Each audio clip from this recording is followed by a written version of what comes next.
Alright guys, we are back with another video, and today we're gonna play this game once again. We're just gonna start where we left off the last episode. What am I supposed to do anyways? Let's see. What is this, the mind control center?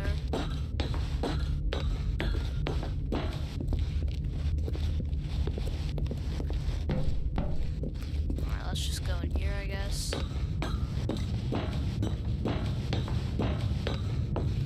Jeez, what is this place?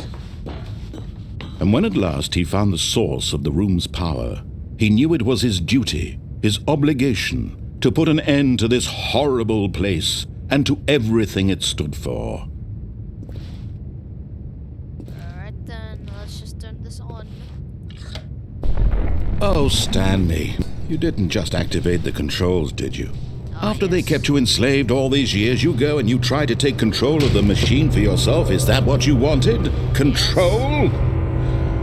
Oh, Stanley, I applaud your effort, I really do. But you need to understand, there's only so much that machine can do. You were supposed to let it go, turn the controls off, and leave. If you want to throw my story off track, you're going to have to do much better than that. I'm afraid you don't have nearly the power you think you do. For example, and I believe you'll find this pertinent, Stanley suddenly realized he had just initiated the network's emergency detonation system. In the event that this machine is activated without proper DNA identification, nuclear detonators are set to explode, eliminating the entire complex. How long until detonation then? Let's say 2 minutes. Now this is making things a little more fun, isn't it, Stanley? It's your time to shine. You are the star. It's your story now. Shape it to your heart's desires. Oh, this is much better than what I had in mind. What a shame we have so little time left to enjoy it. Mere moments until the bomb goes off. But what precious moments each one of them is. More time to talk about you, about me, where we're going, what all this means. I barely know where to start. Wow. What's that? You'd like to know where your co-workers are? A moment of solace before you're obliterated? All right, I'm in a good mood. You're going to die anyway. I'll tell you exactly what happened to them. I erased them. I turned off the machine. I set you free. Really? Of course, that was merely in this instance of the story. Sometimes when I tell it, I simply let you sit there in your office forever, pushing buttons endlessly and then dying alone. Other times, I let the office sink into the ground, swallowing everyone inside, or I let it burn to a crisp. I have to say this, though, this version of events has been rather amusing. Watching you try to make sense of everything and take back the control wrested away from you, it's quite rich. I almost hate to see it go. But I'm sure whatever I come up with on the next go-around will be even better. My goodness, only 34 seconds left. But I'm enjoying this so much. You know what? To hell with it. I'm going to put some extra time on the clock. Why not? These are precious additional seconds, Stanley. Time doesn't grow on trees. Oh dear me, what's the matter, Stanley? Is it that you have no idea where you're going or what you're supposed to be doing right now?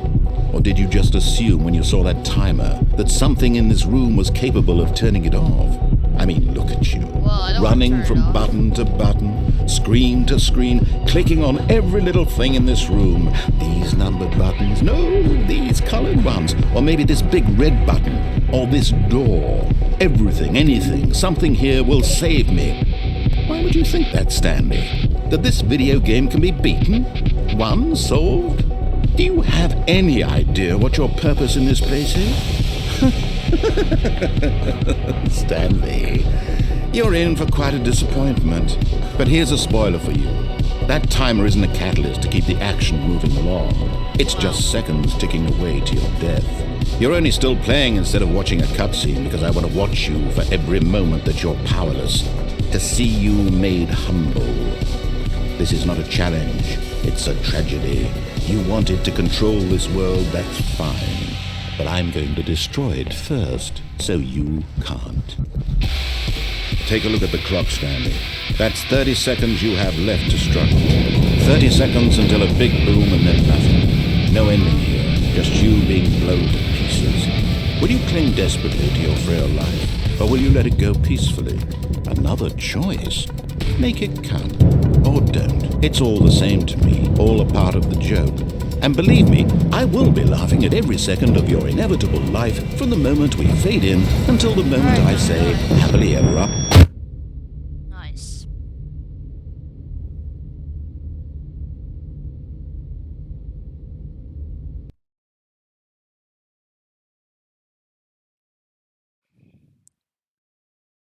Well, I just got nuked.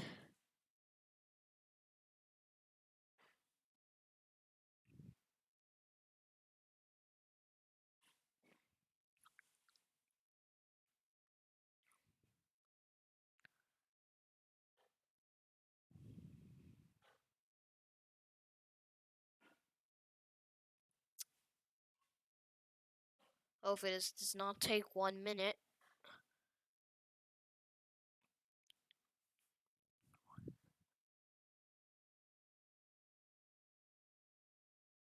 Oh, I'm back here again. What? All of his co-workers were gone. What could it mean? Stanley decided to go to the meeting room. Perhaps he had simply missed a memo. What? This is so weird. What if I don't nuke myself?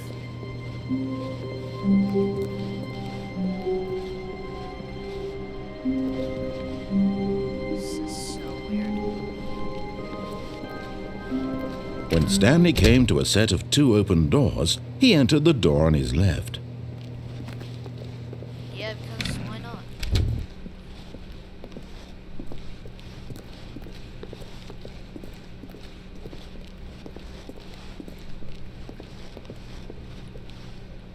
Yet there was not a single person here either. Tips for Feeling not a getting wave fired. of disbelief, Stanley decided to go up to his boss's office, hoping he might find an answer there.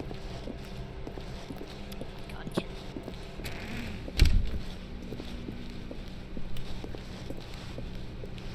Coming to a staircase, Stanley walked upstairs to his boss's office. What if I went down?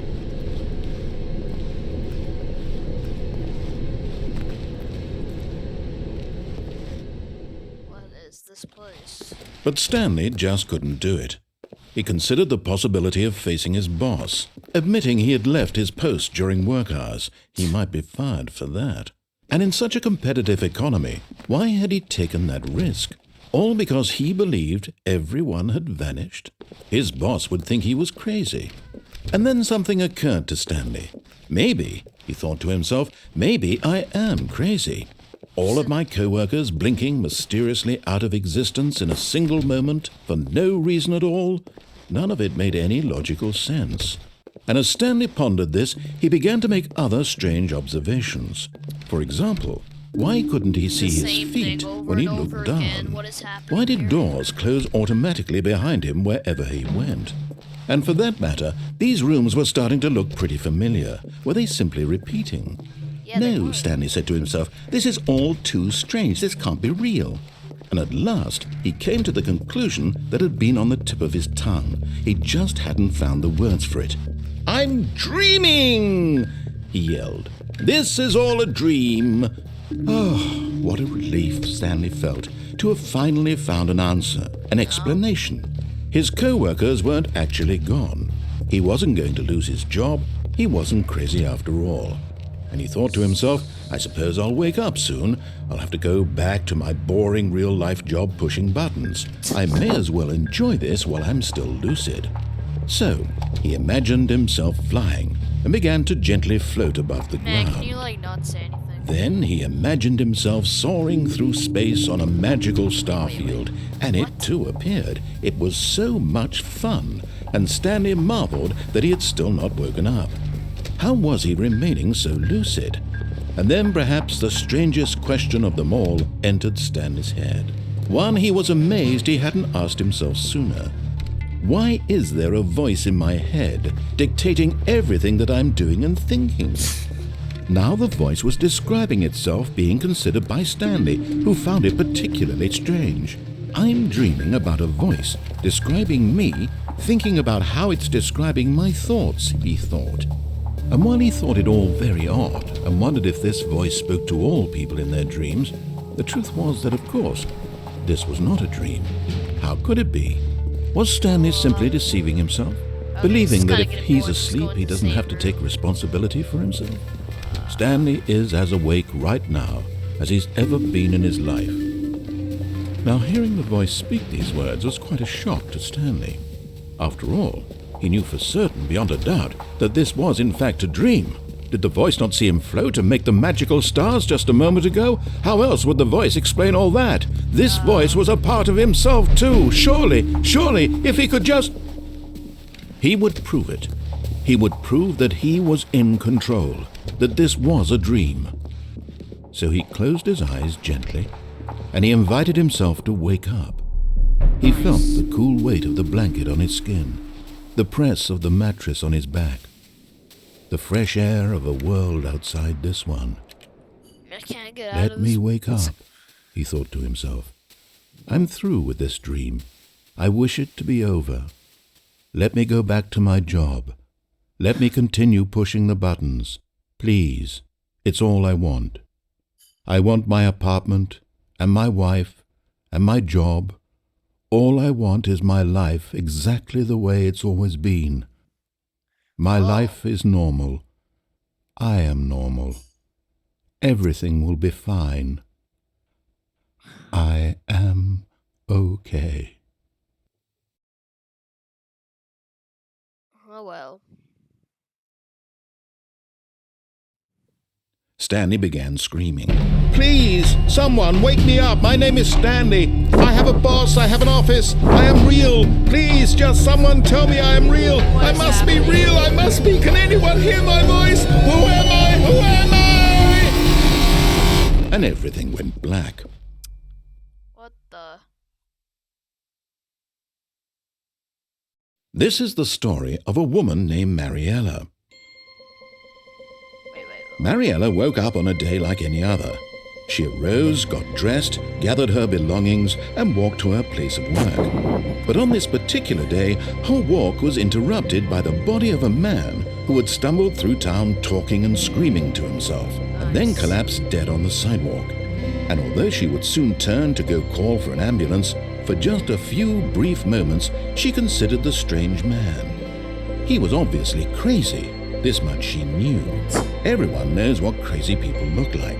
And in that moment, she thought to herself how lucky she was to be normal.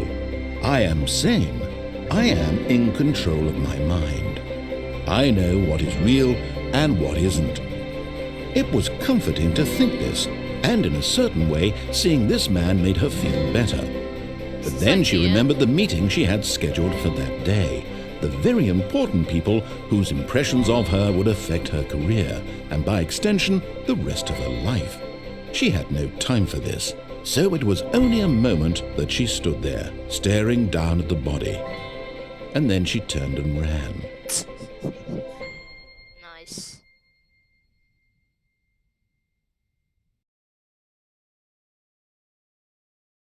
Is this the end?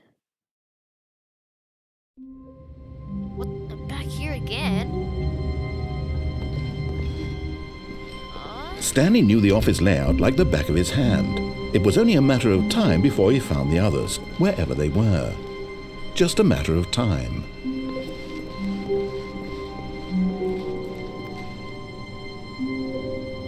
What the?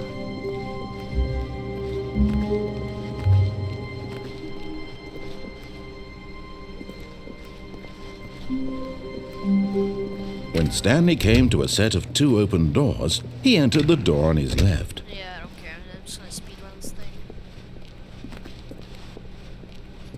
Okay, this is getting more Yet there was not confusing. a single person here either. Feeling a wave of disbelief, Stanley decided to go up to his boss's office, hoping he might find an answer there. Coming to a staircase, Stanley walked upstairs to his boss's office.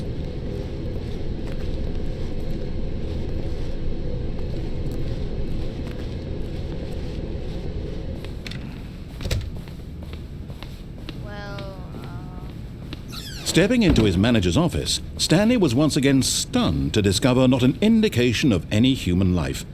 Shocked, unraveled, Stanley wondered in disbelief who orchestrated this. What dark secret was being held from him? What he could not have known was that the keypad behind the boss's desk guarded the terrible truth that his boss had been keeping from him. And so the boss had assigned it an extra secret PIN number, 2845. But of course, Stanley couldn't possibly have known this.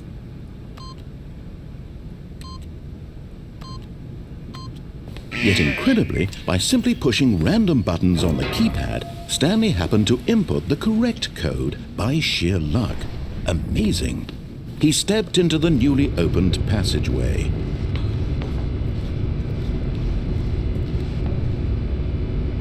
Let's just go this way.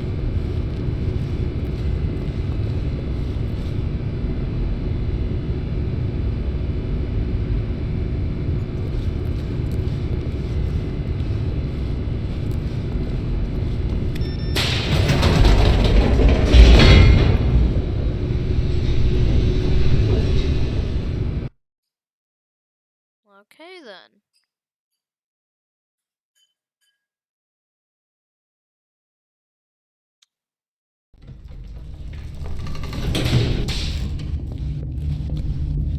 What in the world is this place? Stanley walked straight ahead through the large door that read Mind Control Facility.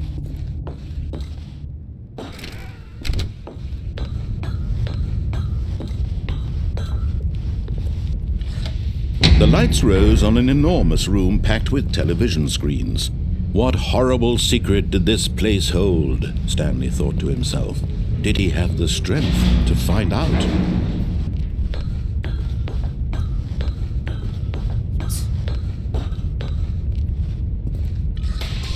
Now the monitors jumped to life, their true nature revealed.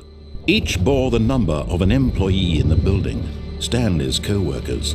The lives of so many individuals reduced to images on a screen, and Stanley, one of them, eternally monitored in this place where freedom meant nothing.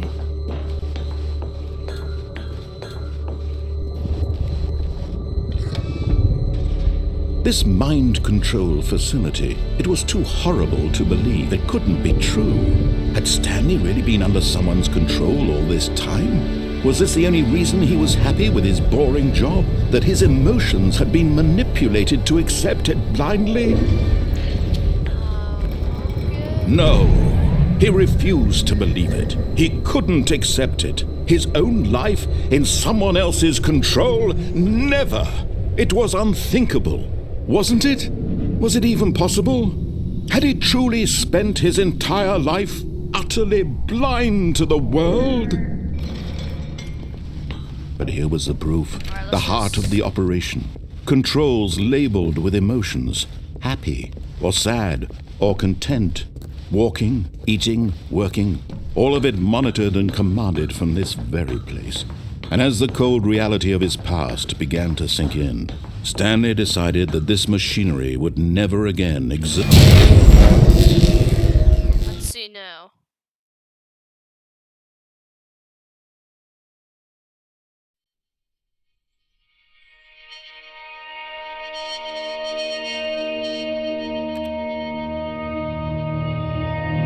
Blackness and a rising chill of uncertainty.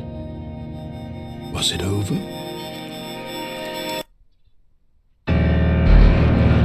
Yes! He had won! He had defeated the machine, unshackled himself from someone else's command. Freedom was mere moments away. And yet, even as the immense door slowly opened, Stanley reflected on how many puzzles still lay unsolved. Where had his co-workers gone? How had he been freed from the machine's grasp? What other mysteries did this strange building hold? But as sunlight streamed into the chamber, he realized none of this mattered to him, for it was not knowledge or even power that he had been seeking, but happiness. Perhaps his goal had not been to understand, but to let go.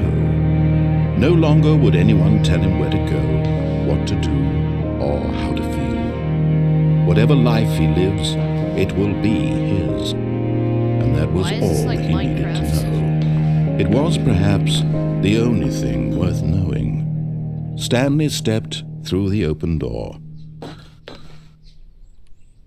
Stanley felt the cool breeze upon his skin, the feeling of liberation, the immense possibility of the new path before him. This was exactly the way, right now, that things were meant to happen. And Stanley was happy.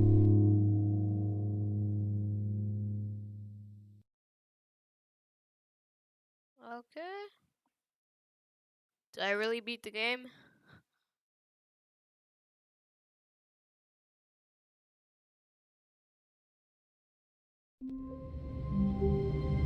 Huh?